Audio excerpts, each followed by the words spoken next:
Hey everyone, David T.S. Wood here, and as promised, we said we want to come to you with an incredibly deep and wonderful dive into the mind, into mindset, into how to really utilize and harness our minds for great success, right? But I thought there'd be one person on the planet I'd like to do this with, and it's something that we haven't done together, and so I'm so excited. I mean, she is a visionary. She's a leader. She's a pioneer. She's a humanitarian. She's a thought leader. She's filled arenas. People come to see her. They care about how she dresses, how she looks, what she reads. She's just voted top 10 entrepreneur by Yahoo to follow in 2020. That's a big deal. There's a lot of people out there making a lot of noise. But why her particular noise is so great is because it's real. It's really authentic. It's delivered from a great place, and the results, her results are unquestionable. And I always say, look at someone's results and you're going to see exactly what they do first thing in the morning. And she has extraordinary results. She's a professional network marketer. I'm so excited to have you with me. Emily, hello. Hello, David. How are you? Here. Yeah, well, listen, we get to talk about the mind. And we have not sat and pre-talked. No, there's no notes sitting on my desk. We just said that, we both understand the mind so much. But before I let you talk about the mind, I want to go back to a time where your mind wasn't your best friend, because there was a time for all of us where we had to start doing the work. And take me back and tell me the story before the Emily that we see today that Yahoo says is top 10 to watch. Yeah, it's so funny as you're saying all those things. I'm like, wow, that just happened overnight, right? Yeah. Oh, heck no! It's been a 10-year journey. Prior to finding Isagenix, I worked multiple jobs. I traded time for money. I was positive, but I still had a victim mindset. I'm gonna go ahead and say. Tons of limiting beliefs. I grew up with a single mom in the Midwest, and I found Isagenix, and that's the day my life changed. That's the day I started to develop as a person. Finally, I had people come into my life and teach me things and mentor me and give me books I never read before finding Isagenix, that's for sure. And that Emily, I remember it in my first year. David, I went to one of your events called Journey to the Stage. I remember so clearly looking at you, because if people understood what I saw, you were scared of the mic, right?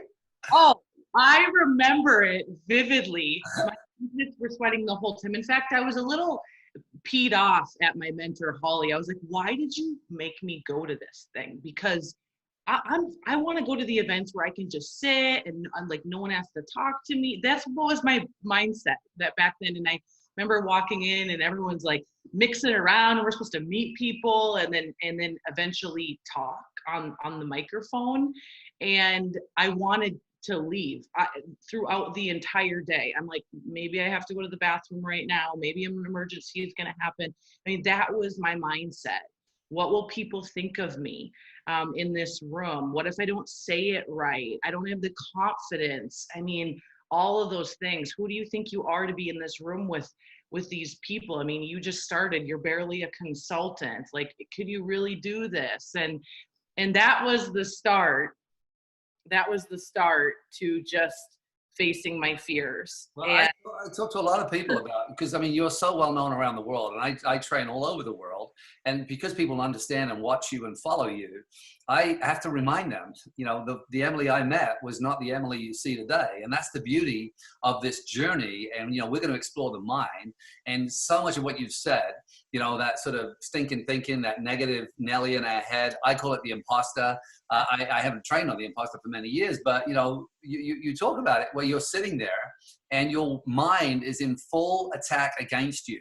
It's want you to go to the bathroom. It wants you to find reasons or excuses to get the hell out of there. Let's talk about that. Why is the mind so tricky? What have you learned about the mind that's so tricky? Oh, well, I first of all, David, I didn't know that I could have control over my thoughts. I had no idea. I just let my mind control me. Okay. And then you taught me about the imposter, the idiot, and I'll never forget it. You're the first human on the planet that taught me the most significant things in my life. And it was all about the idiot, because my whole life he had been talking to me and keeping me from pursuing greatness. And when I realized, wow, like you can control your thoughts, and yes, it does take habitual practice over and over again, but to be, the first thing is to be aware. So finally, when you taught me about the imposter, this awareness came up, like, oh my gosh, you're thinking all these negative thoughts. And when I became aware, that's when I started to create the change. Well, you know, and you talk about awareness is that big first step. So for people listening right now, let's sort of dive into the idiot or the imposter. And, you know, this is that negative voice in our head. And I always say there's kind of like two of us. There's our authentic, unconscious self, let's say, and then there's this conditioned self, you know, and the conditioned mind is the one that becomes our prisoner, because it's the one we hear, and it's the one that, and how do you tell the difference? And this is one thing I always want to give you, this way of noticing, is if it's negative in any way whatsoever, even if it's sly negative is where it just gives you that little seed of doubt. Do you really want to do this? You know, it's kind of like, it's not necessarily overtly negative, but it's enough negativity, enough doubt for you to slow down, stop, freeze, retreat, stay in your comfort zone. And so the higher self, the sort of the non-conditioned mind, you know, is pure. It believes in you. It supports you. It celebrates you. It's going to cheer you on. When you make mistakes, it's going to make you feel okay about it. Say, listen, you're just learning, kid. Get back up. So there's that other part of us that really is our cheerleader. But typically, Emily, and you go back to when you were sort of, you know, starting out with the work, is the imposter was so loud constantly that it drowned out that part of you that we see living today, right? Right. Yeah. No, spot on. Yeah. You know, and once I started to face my fears and, you know, shut up the little idiot that we all have chirping and feel the fear and do it anyway, that's when I realized what true fulfillment was. Because suddenly, you know, I remember it. You had me take the mic and stand in front of the room, and yeah, I wanted to wet my pants during the whole Was thing. So scared. It was really, I love it. Because I could visualize, what were we talking about, 2011, 2012? When was that? 2011. Yeah. But after the fact, and we all know it, after the fact, I was like 10 feet tall and bulletproof. I suddenly was like, that felt so good to move my life forward. That felt so good to step out of my comfort zone. And I became addicted to it, addicted to the sinking stomach feeling. And when that happens, David, I know that something great's about to happen. Like, I'm just like, okay, just keep doing it. Just keep doing it. And I wish I could tell all the viewers, like, that just goes away. I mean, you do become stronger and you gain confidence over time. Of course, experience is the best teacher, and practice makes practice. But you know, I still get those feelings, but I just shut it up way faster. And I remember who created me and what I'm called to do. And that's when I lean into it. And I love the feeling on the other side of it. Well, we want to go back, because with the new mind, I mean, I want to talk about a couple of characters in the brain. You know, the one that you're talking about right now, which is what you felt with that microphone, and why I use the stage as really, it's a way of helping people feel these feelings and feel what's on the other side of it, like you talked about. And because most people have some fear associated with standing in public, or the fear of humiliation. But there's a character in the brain I call the psycho, which is the psycho-cybernetic mechanism. And what happens is, each time we cross the line of our comfort zone, and everyone's got a comfort zone, there's different sizes in different situations. In Emily's world back then, her comfort zone as far as talking in front of a room was tiny. So the very nature of even standing up was already outside of the zone of comfort, because she said earlier, what I want to do is sit at the back of the room and just, you know, not really engage with people and just take it in my way, right? So her being in a room that's interactive was outside the comfort zone. You add the microphone and a stage, and now suddenly we're going leaping outside. Now, even a tiptoe outside the comfort zone, this part of the brain, the psycho-cybernetic mechanism, psycho, sort of releases chemicals into the body, and they are interpreted as fear, apprehension, doubt, and uncertainty. Fear, apprehension, doubt, and uncertainty, which means this, that every single time we go to do something, whether it's building your Isagenix business and you picking up the phone, that's the same as picking up that microphone. That's why you get this feeling of fear, apprehension, doubt, and uncertainty. And what happens is, what Emily's mastered, and we're going to go back and decode it, is feeling those feelings. They haven't gone away. Right? I felt it today, just having to interview you, because I respect and love you so much. I could feel it walking to the office here going, hey, there's that little tingle, right? Right? And so what I want to do is give you this understanding then that each time we go outside our comfort zone and we stay outside of it and continue to practice, we get better, and we have the feeling that Emily talked about. It's like she felt something she hadn't felt before, because in opposition to the chemical attack, she stayed out there and practiced and got better. And that's what we have to do with everything, right, Emily? Oh, absolutely.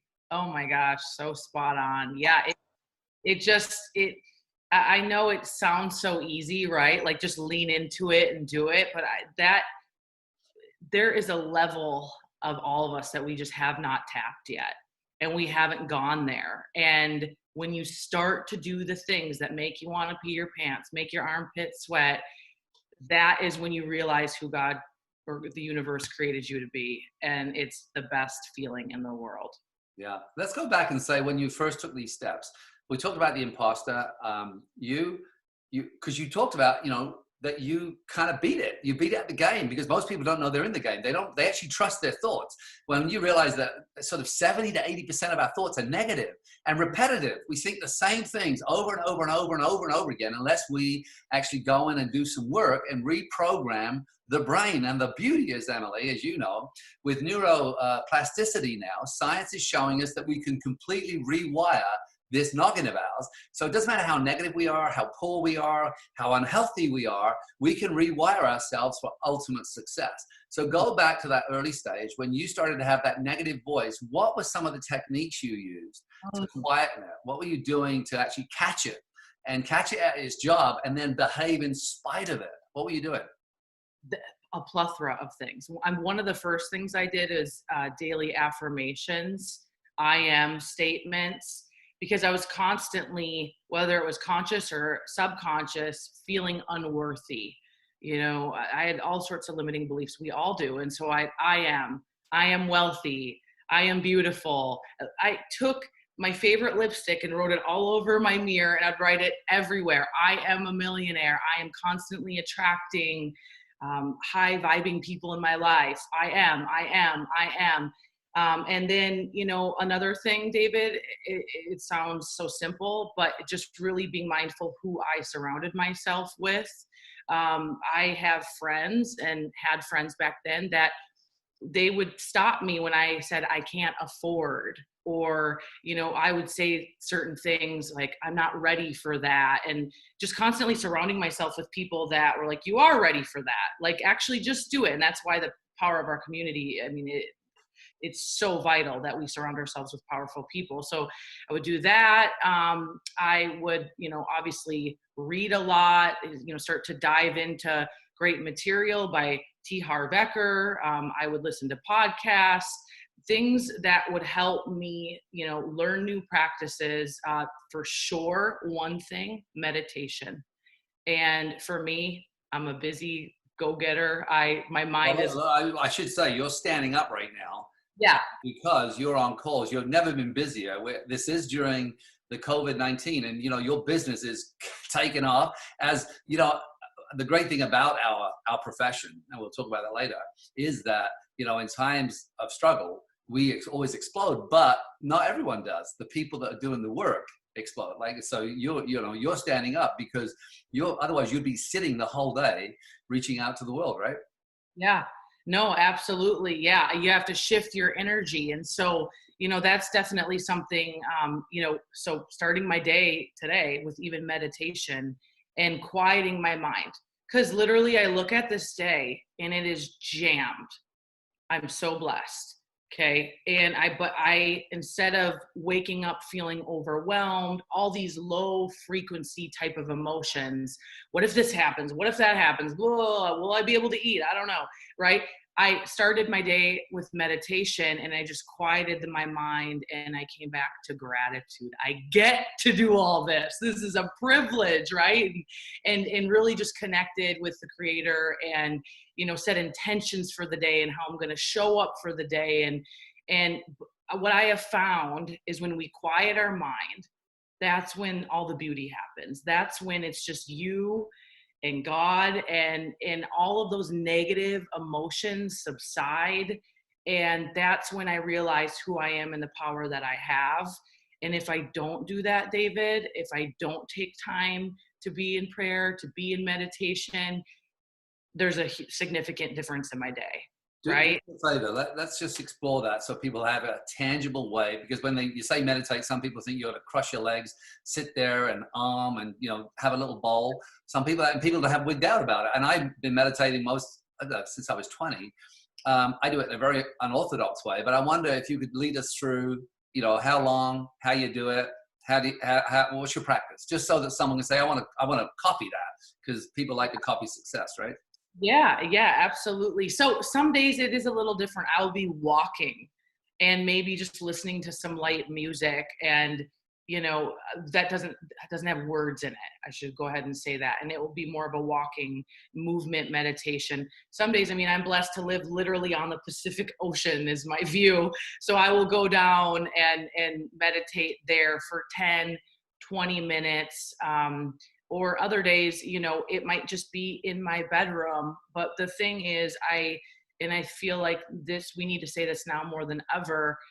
One thing that I don't do is get out of bed and get on Instagram and get on Facebook. And I absolutely want to protect my mindset. And so those are some of the ways that I practice meditation. It looks a little different every day, but immediately after is when I grab my journal. And, I really learned this from you, David, and Kathy Coover, just to practice gratitude. And, I write down things that I'm grateful for. And I did this in the beginning when I slept on a mattress on the floor and had next to nothing to my name. I always started to practice that gratitude because it just fills you with so much love and so much positivity. So I do that. And then I look at my day and I, look at what's happening. I looked at this call. Oh my gosh, I get to talk to one of my first mentors in my life who's a legend. How am I going to show up for David today?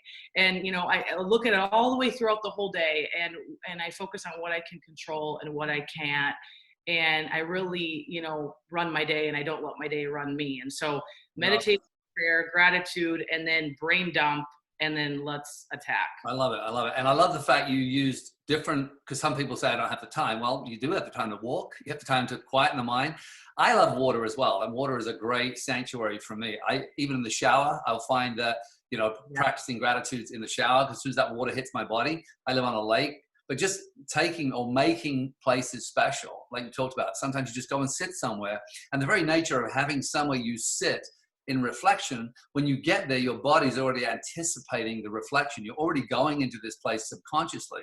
But I want to go back again to when so you have these great daily rituals. And I love the fact you talked about the phone thing. I always say that if you really want to see a change in your life, try leaving the phone outside your bedroom, because we use it as alarm clocks. But go buy an alarm clock and just leave it somewhere else. So when you wake up, there isn't that urge to look at or scroll through or answer any of that noise. You really are in your own sanctuary, whether you live in a tiny apartment in New York or whether you're living out on the coast.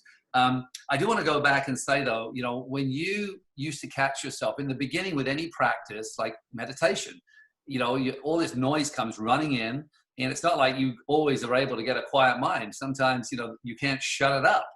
But in the beginning, when you start noticing the negative stream of language going through, or the negative doubts, when you caught them, because, you had this awareness, you were starting to reprogram through affirmations, through prayer, through meditation, and through great rituals, gratitude. But it's still there. The noise is still there. And sometimes it gets turned up really, really high when you have to pick up a phone and talk to someone, or whether you had to go in front of a room and talk to a group. How did you reprogram? What were some of the daily little notices? So if you heard a word coming in, so for me, one of my early practices was to eliminate all negative, low energy words from my vocabulary. So you rarely, if ever, hear me use the word need or can't or hate.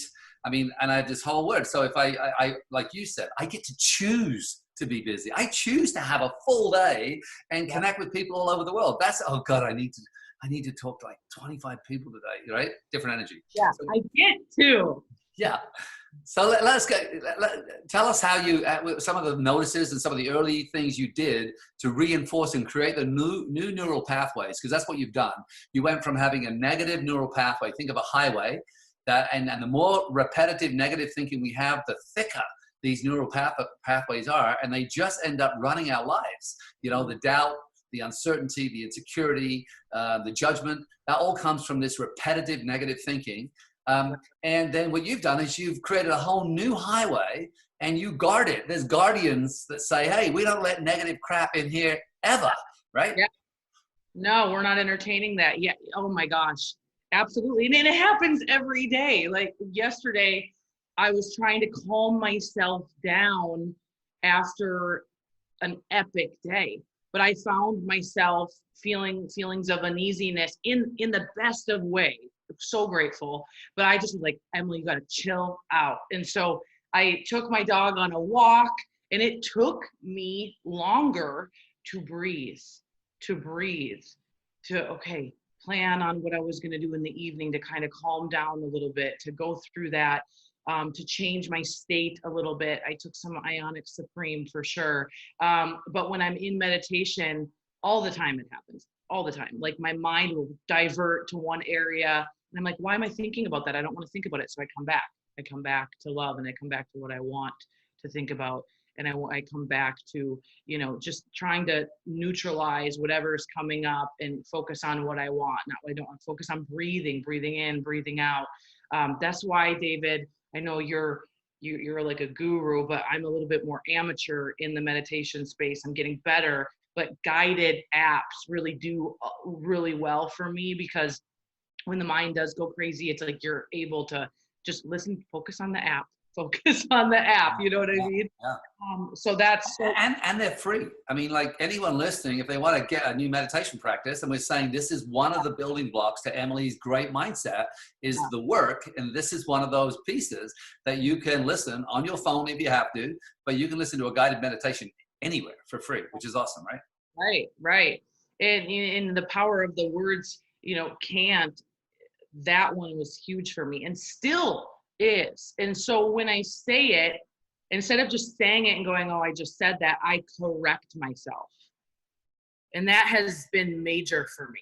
So when I used to say I can't afford, then I would change my language. I can afford. You know, I would just start changing my language right then and there. Even if I was talking to a different person that might think I'm a little weird, like, why did you just correct yourself? I didn't even call you out on anything you said. I would correct myself so I would get better. Does that make sense? Yeah. Well, that's the practice. The practice is awareness is key. We catch it, we revert it. I mean, catching the negative word and then replacing it. And the more you do it, you listen to high frequency people, and you will rarely hear a low frequency word coming out of their mouth. And because they're aware of the price we pay. If I say can't, I can't, right? There's so many. I mean, there's the famous story of the Barnum and Bailey circus where, and this was in 1963, I think it was, where 12 elephants were actually killed in a big top fire. And all they were tied by a little tiny rope to a railing. But because how they train an elephant is they start off with huge chains when they're babies, and they drive big stakes into the ground. And these babies pull and pull and pull. And after just a few days, they stop pulling. And that's why an elephant trainer that can then use a little tiny piece of rope, and they can put a little tiny pin in the ground, and the elephant will no longer pull. That's what our mind does. And what happened that day, the fire happened, and the elephant stood there, and they were all killed because they didn't believe they could break this little piece of string. It's crazy, right, Emily? Oh, crazy. Yeah. So let's go into sort of next steps as far as when you struggled. So along the way, what have been some of the struggles that you've had to overcome through this mindset? What were the things that you were deeply struggling with, so that people who are listening say, oh, that sounds like me. That's where I was struggling, right? Yeah. Learning new skills. network marketing, it's boiled down to 7, maybe 8 skills. So learning all of those new skills that I had never done before. I went to school for massage therapy. So, growing through that and practicing that, from asking someone to take a look, to how do I cast a vision, to how do I deal with rejection, to one of the main parts for me was drawing out the compensation plan.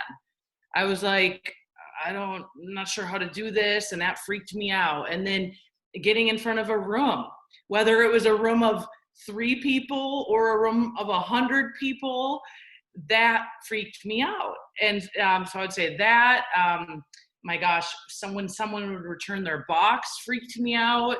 Asking for the sale freaked me out. I mean, well, let's just count all the things that freaked me out. A lot of things, right? But I just everything that took you outside your comfort zone, right? Because they're all new. So as soon as you go to do them, they're outside the comfort zone, right? Right. Yeah, but I just continued to feel the fear, feel how uncomfortable it was. And, what helped me move forward, David, is I would always ask myself, if I don't do this, then what will I do? If I don't do this, how am I going to get to my ultimate dreams? If I let fear take a hold of me, then how am I going to get to where I want to be? And so with that little thing in the back of my mind, I was just like, okay, do it anyway. Just do it anyway. Just at one foot in front of the other. And then I would do it and I would gain more confidence with it. And then, like I said, it becomes addicting. And then you're like, wow, this isn't so bad. This actually feels really good. And over time, I would watch, sometimes video even, or I get feedback from people that I trusted. And I was like, oh my gosh, how was that? And they're like, actually, this part was great, but this part, you need help, girl. And so, just taking in that feedback. And so that's how I just became better at it. And then, it's the Malcolm Gladwell 10,000 hours, right? So it's like, you said something there, which is big for a lot of people, is, you were in the process of growing your skill set and willing to take feedback. What a lot of people do, they'll start. I mean, look at this. Everyone who's listening has the same opportunity, same compensation plan, same products. There is no kind of magic thing that you had. You were, afraid of this. It wasn't going to be your natural thing. You've been trained as a massage therapist. Now, I believe you're a 7-figure income earner, right? You earn over $1 million a year, right? Yeah. Hello, right? I'm just saying, but a 7-figure income earner, and you're so young, and you're still doing the work. It's not like you've kind of arrived, even in your language earlier, you kind of still have this real sense of being a student of life and not like a master. And I think that's why so many people gravitate towards your style, is this authenticity that is, you hold people to a higher standard, but you understand the journey, right? 100%. School's never out for the pro, and I'm constantly learning and growing, and I make mistakes every day, and I learn from my mistakes, and I feel pain, and I still feel all the things that you're maybe experiencing, but I just don't live there, if that makes sense. Absolutely. Yeah. Talk to me about, as you've sort of grown into this profession, so people are listening right now, we're talking about the mind, that there is ways of conditioning the mind, but one of the great ways is through action, right? It's kind of like ready, fire, aim. Not ready, aim, fire. It's ready, fire, aim. And you've talked about that, is you kind of get into the action, notice what's working, build on what's working, and then get feedback, and then continue to develop. Talk to that new person again, because they're going to get off this academy and they're going to learn from so many great people, so many great trainers, and some of them are going to do something with it and some will not, right? Some will get stopped by the first obstacle, and some will become bigger than the obstacles and continue moving forwards. How do we help those that may be, hitting that first obstacle and already self-doubting themselves, already thinking, this isn't for me, I can't do this? What's your thoughts? Yeah, and it happens to every one of us. It's like we get this fire hose of information, and it's like, okay, that sounds good, and wow, and wow, and wow, and then you go with your notebook, and it's like you just look at all this stuff and you don't know where to start. And the thing is, our business boils down 80% my friends, is talking to people and getting people to take a look and getting people started. 80%.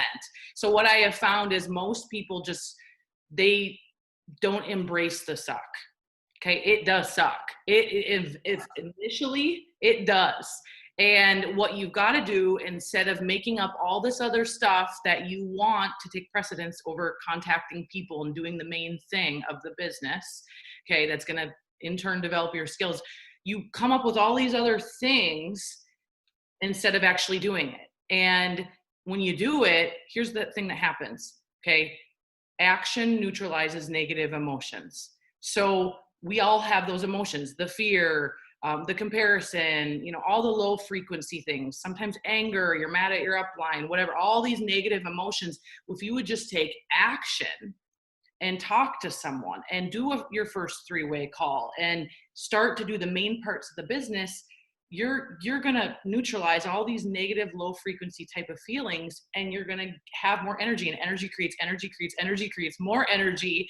And that's when you learn through experience. And so, watching this is so powerful. I'm so proud of everybody for watching this, but it's what you do after that counts. And we know that. And so what I love to do when I learn new things, whether I'm taking a course, I'm learning a new method of working out, I then schedule it, David. Like I schedule it in.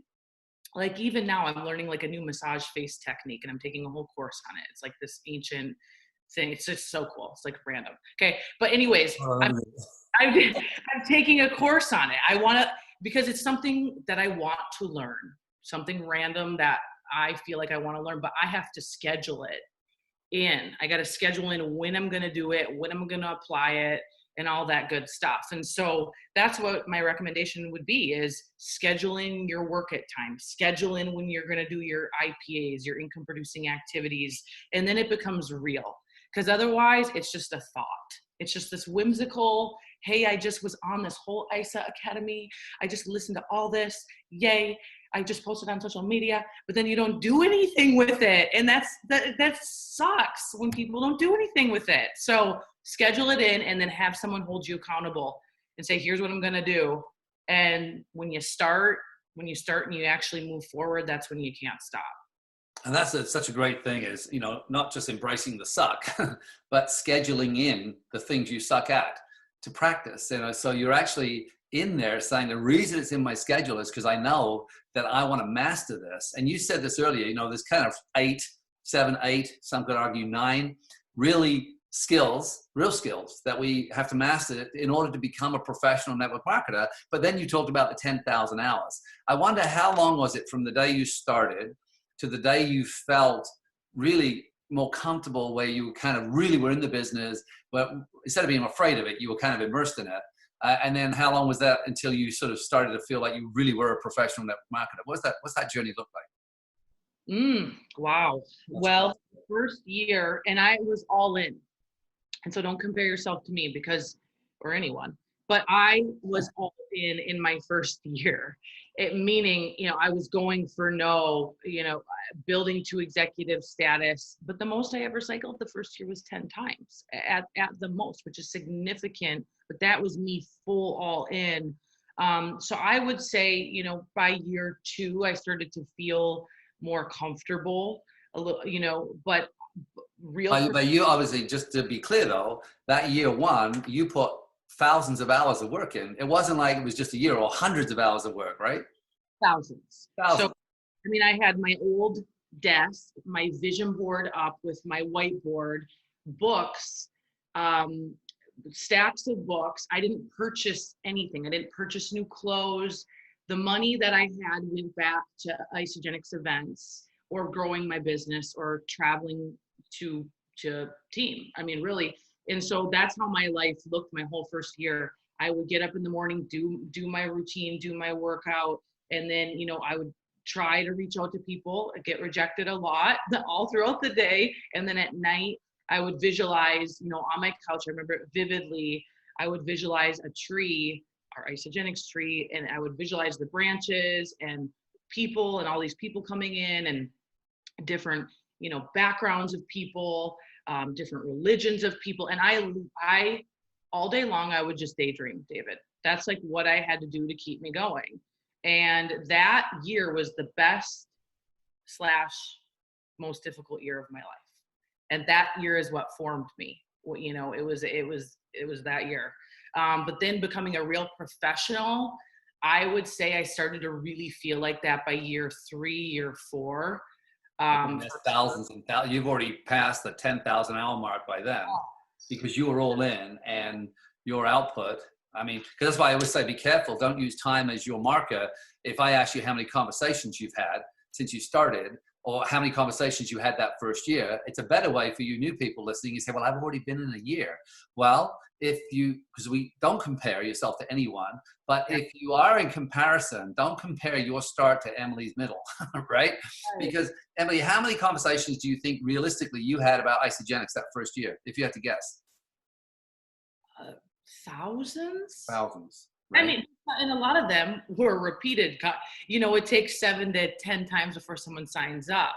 So it's just, that is what I was really good at, is focusing on who am I talking to today about Isagenix, and not spending a lot of time on social media, you know, just waiting for someone. I went and talked to people. Awesome. Let's talk about this other part, which you mentioned briefly, which is the environment piece. I realize, you know, if we look at the process of manifestation, you know, environment leads to thoughts, leads to feelings, leads to actions, leads to results. And so the results are the sort of the universe's immediate feedback on what's working. Because if you look into your bank account, it's empty, that's a result. If you look in the mirror and you don't love what you see when you're naked, that's a result, you know. And all of these results, you know, come back and stem from the environment leading to the thoughts, feelings, and actions. And our blueprint, our financial blueprint, our health blueprint would be our thoughts, feelings, and actions around anything. That's the blueprint part, right?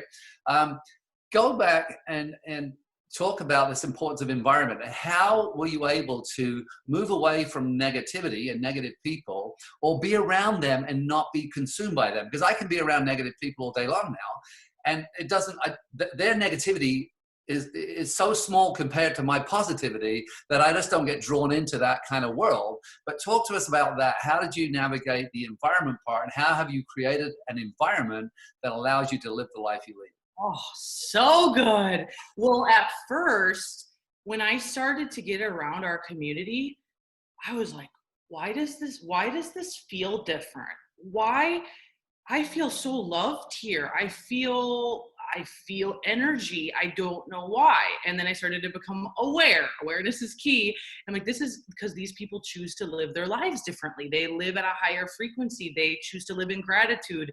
They're focusing on what they can control, not what they can't control. And so in the beginning, I was like a little baby,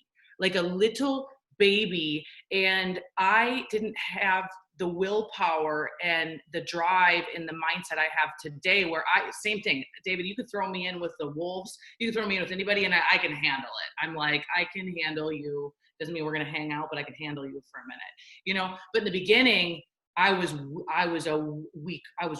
You're a sponge, right? You sponge up everything around you, right? Yep. So I consciously made an effort to stay away from people that didn't support me. They didn't support me for being me. Like, they made fun of me. They're stinking thinking. Their mindset was horrendous. And so I really had to limit my exposure to those people. And I intentionally, which is the greatest part about Isagenix is our culture, I intentionally surrounded myself with people that were on a similar mission. And, you know, that is what really changed the game for me. You know, it was driving to events and talking about our dreams and ideas, and, you know, talking about things we can control. And, you know, that was it, changing my surroundings in that first year. But I will tell you, yes, of course, we still have to come in contact with people who are negative, who don't think the way we think, of course.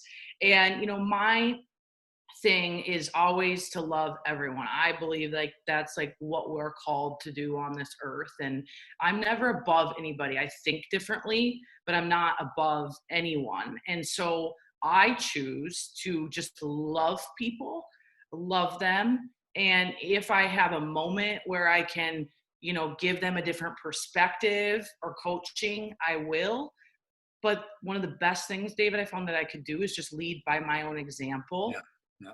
And inadvertently, it causes people to want to change. Well, it's that the osmosis effect, which I love, is that you being you, doing you in such an authentic way, people around at first can be intimidated because your light shines so brightly, but because of your intentional love, and I see it, feel it, sense it when I'm around you, and that's what drives me, is this capacity to love all people, and including the negative people, because they're quite often, if you go back to why people are negative, it's because of the environment they grew up in, the thoughts they're thinking, the feelings they have, the actions they're taking, and they live in this negative world. And all of us can find a pathway out.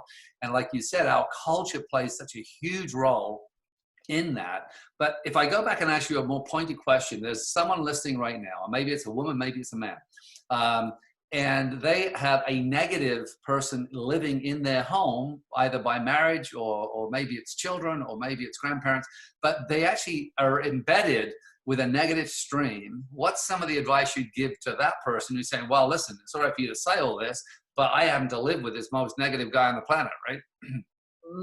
Wow. Yeah. And through my years, I've had so many people come to me with this. And what I always say is, you do you, live by example. Doesn't mean you got to be like them. But what I would recommend, and this is what I've done, is I subtly try to get people to grow.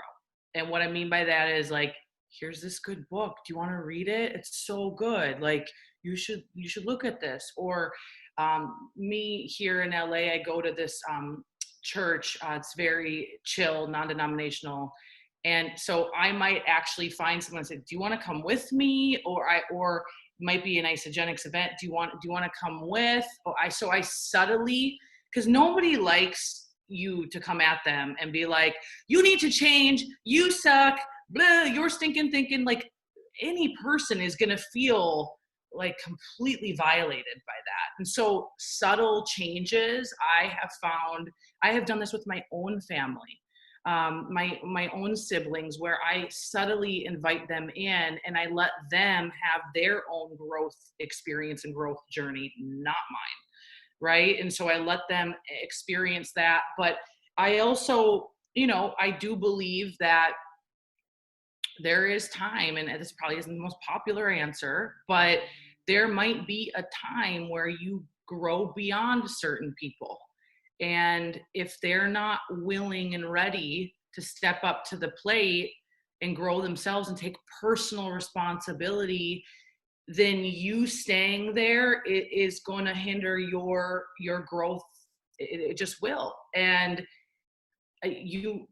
for me personally, I feel such a big calling on my life that I am doing a disservice to our Creator if I stay around people that continually drain me. And so that's when you got to get quiet and ask yourself the hard questions, and not that you're going to ever shun that person from your life, but really look at the relationship for what it is. And ask yourself how much time is invested and what can I do to change it. And then I think the last thing I'll say is communication is the best. So maybe sitting them down, and I did this when I started Isagenix. I did not feel supported by any of my family. I'm the only one that didn't go to college. Like, I just felt like they were all talking about me. I just had weird feelings. And so I sat them down and I said, hey guys, like, this means so much to me, and this is why it means a lot to me. I would really appreciate if you would support me and just really try to understand what I do, because we are a family. And like, my brother's a pilot. I'm like, I love what you do. And I love, I support you when you, deploy to serve our country. And my sister's a teacher. I was like, I love hearing about your kids in your classroom, and I love supporting you, but no one's ever supporting me. And that's how it feels. And I expressed that to my family, and they were all like jaw on the ground. They had no idea that they were making me feel that way. And now they ask me questions. And so communication, David, I think I love that. Well, that, again, that's that courage part. I think there's three parts I want to dissect, because I'm not an advocate for divorce, but I am an advocate for happiness, like you said. And there is that crossroads where you get to where, look at your relationship and say, hey, this isn't changing. But I think that what I've noticed with people who have a negative person in their house is they just simply become negative themselves, and they're kind of anticipating the negativity. So they just always I would say you're either affecting people or you're infecting people. But one of the things to look in the mirror and see, how do you show up? What is because when you start changing how you're thinking and how you start to show up and you start to communicate to people about the best part of them. Because if you've got someone around you, quite often, because there's another character in the brain called the reticular activating system, which is, when we're continually thinking negative thoughts, then we create an awareness. Our mind will actually find the negativity we think about and show it to us all the time.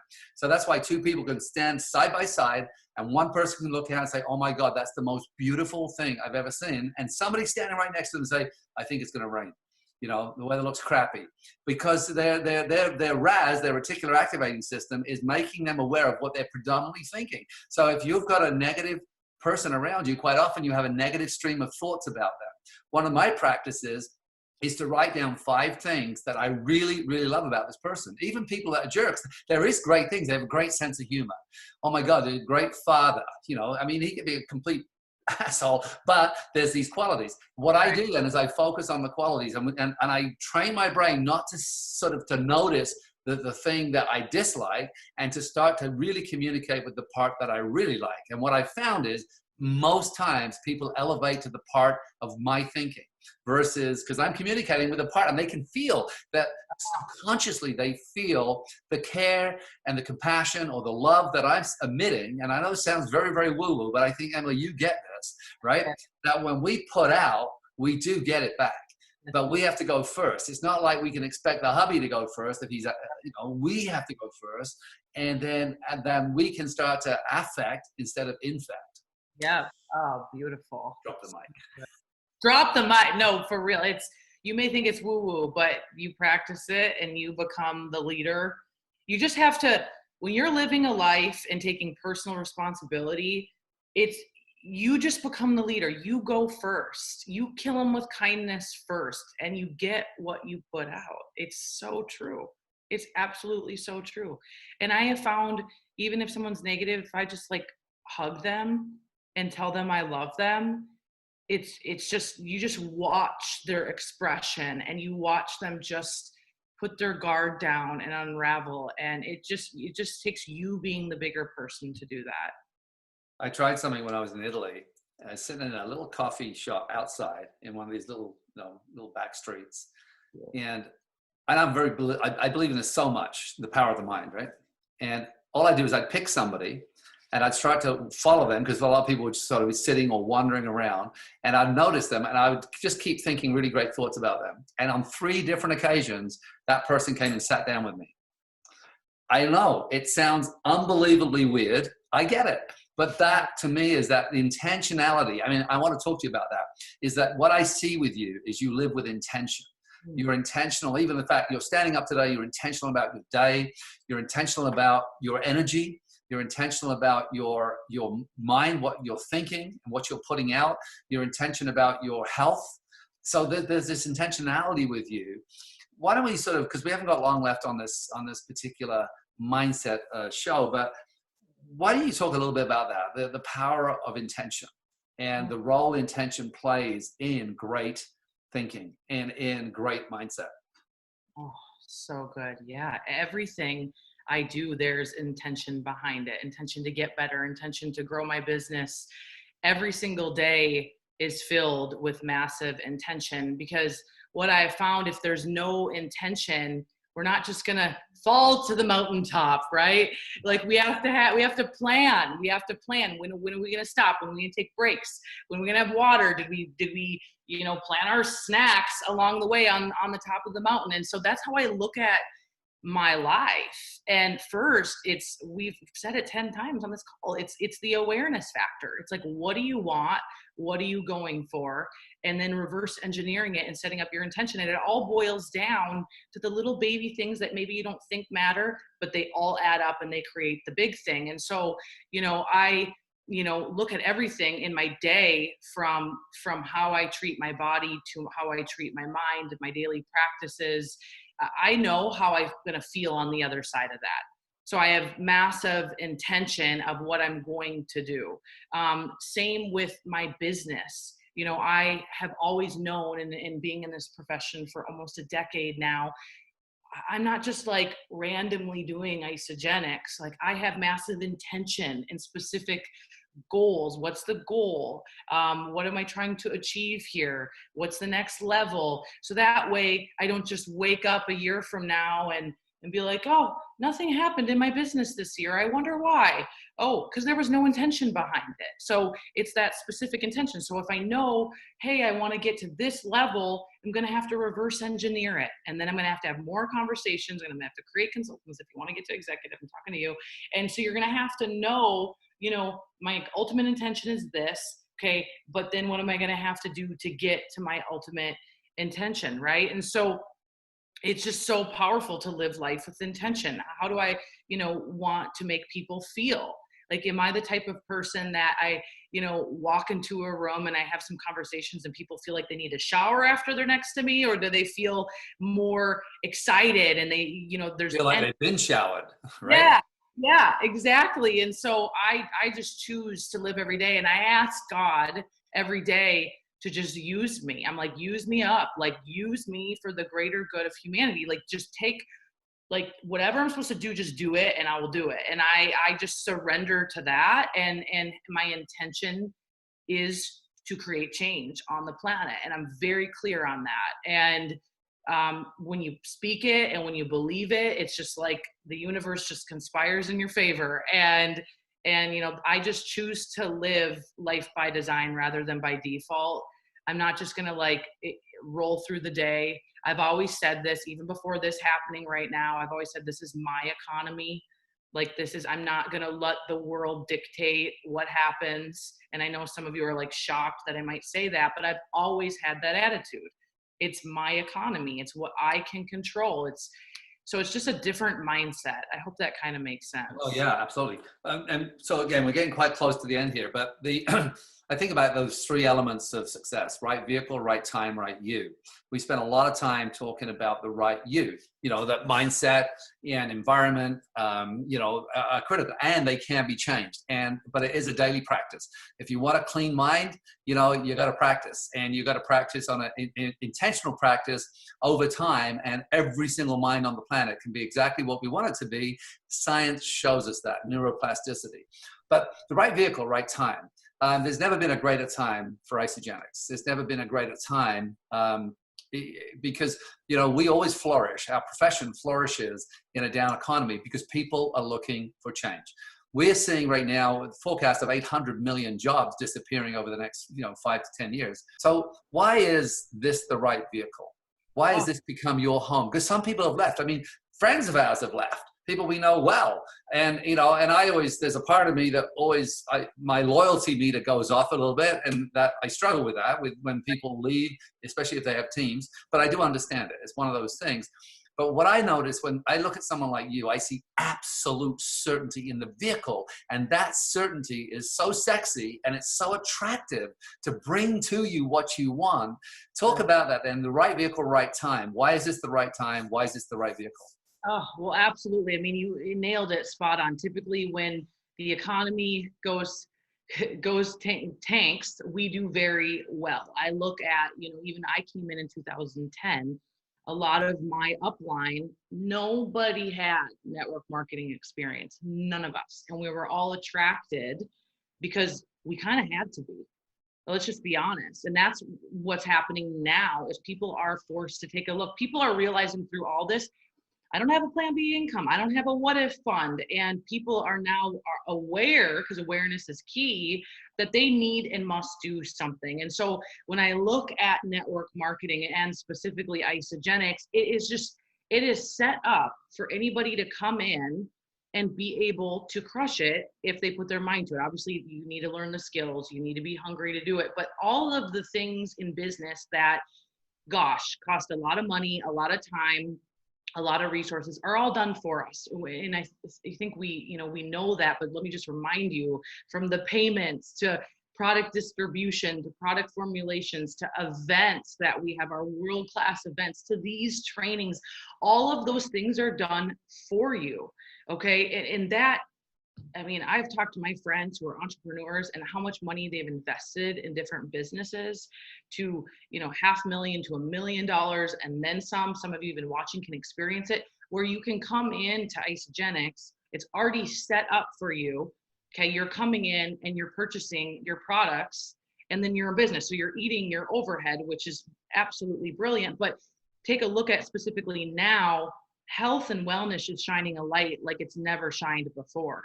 Because in a downward economy, we all still eat food, right? We all still eat food. And so this isn't a luxury item. This isn't a service-based company. It's food. It's real nutrition that every human on the planet needs. And that's why I absolutely love it, because we get consumable. We have consumable products. We're consuming it.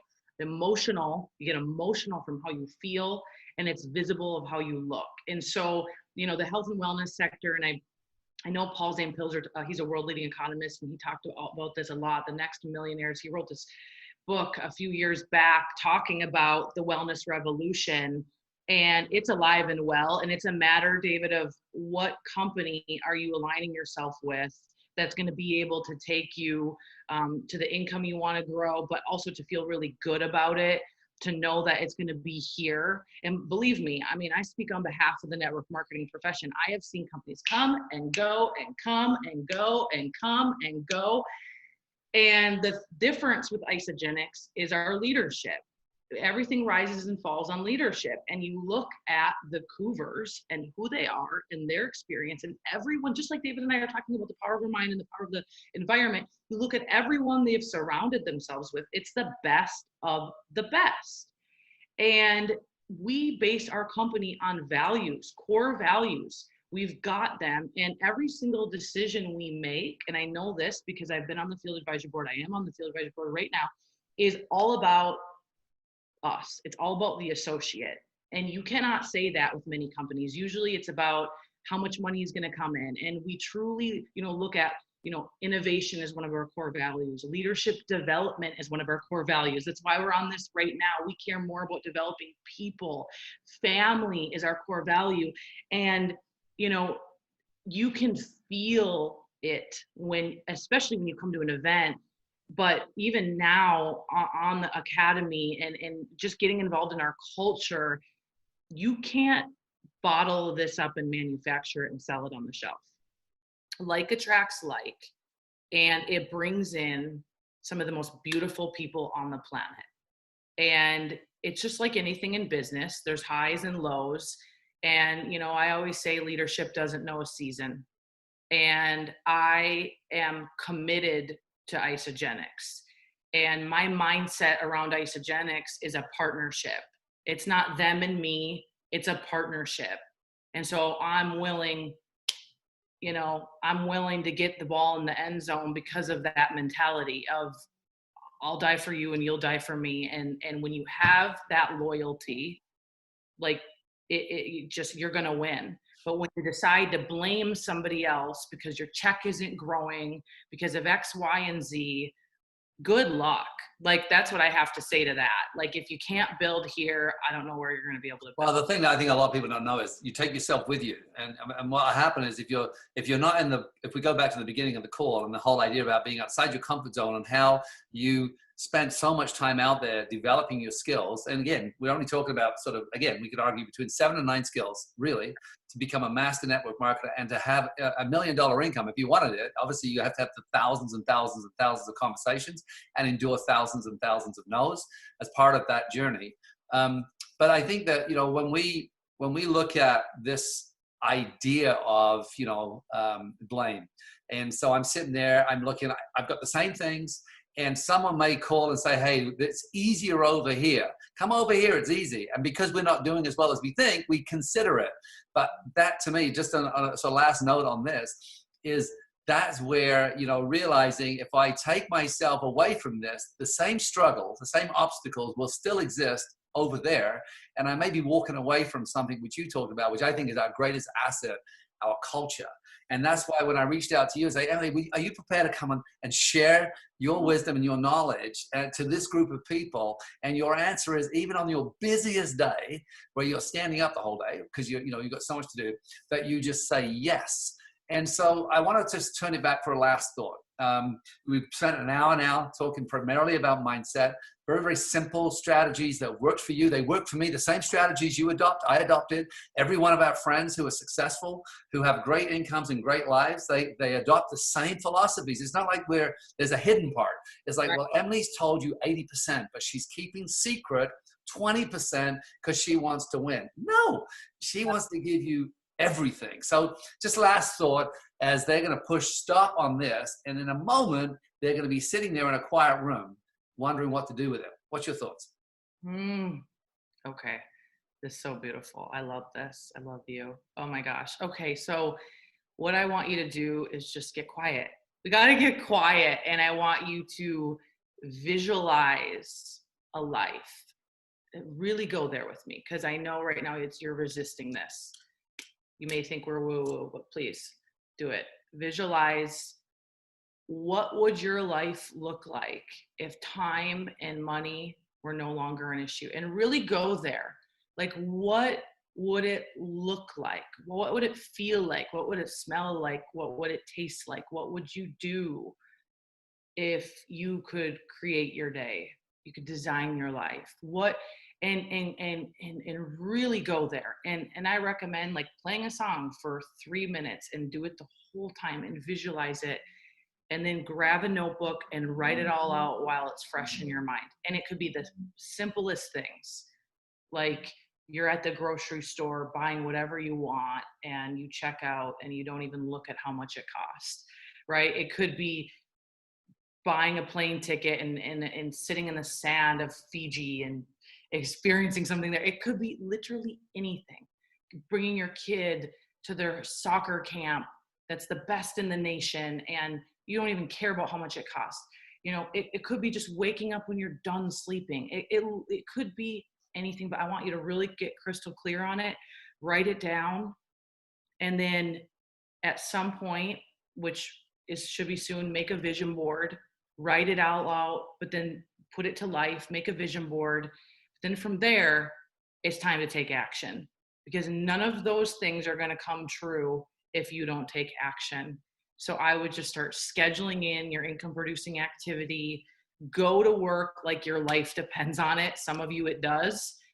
And just keep imagining, if I don't do this work, I'm never going to get this.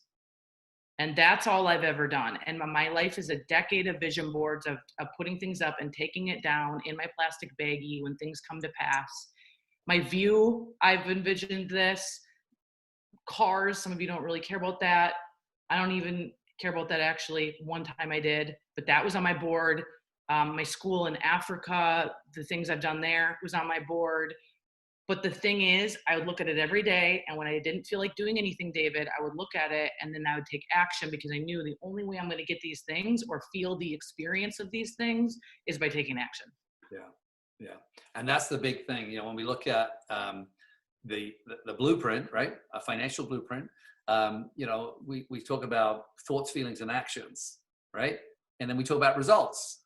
You want those results. Whatever you visualize just then, again, if it's that, that special school for your child, or, the fact you can fly somewhere without looking at the price, whatever that life is. And both of us are fortunate to live that life. We both have these extraordinary lives. But the idea, though, is the bridge between the inner world and the outer world. So the outer world is our results. That inner world is the thoughts, feelings, and actions, is the action itself. And most people don't take action because of fear. And I just want to leave you with this. So fear, a lot of people say, if I ask you what it means, people will say false evidence appearing real. But actually fear isn't that. The definition of fear is the anticipation of pain. The anticipation of pain. So what happens is a lot of us won't take the action because we're anticipating the pain, the rejection. And that's what we're talking about. When you get outside that comfort zone, it is fear, apprehension, doubt, and uncertainty. So it feels painful. So then understanding then as we leave this, knowing that as you're taking the action, you are going to feel uncomfortable. You are going to feel fear, apprehension, and doubt until you do it long enough to become good at it, and then it becomes more natural. But in the beginning, to cross the bridge to the results that we just talked about, we're going to have to address the fear. And the only way through it is in the action itself. With that being said, Emily, we get to do this a couple more times, which I'm so excited about. Hopefully a lot more times. I just love who you are, how you are. I love your faith. I love how you express your faith with such elegance. I love your dedication to your body, to your mind, to other people, to the planet, to the industry, to the whole profession, not just inside these walls. You celebrate network marketers outside. You help them. You help people across the profession. You are a remarkable woman, as you know, and I appreciate you so much. Appreciate you. I love you so much. Thank you for all you do. You've literally changed my life and thousands of others. There's no David Wood. There's no, like, literally, there's nobody like you, David, and I appreciate you. So thank you. I love you. See you, everyone. Enjoy. Go to work.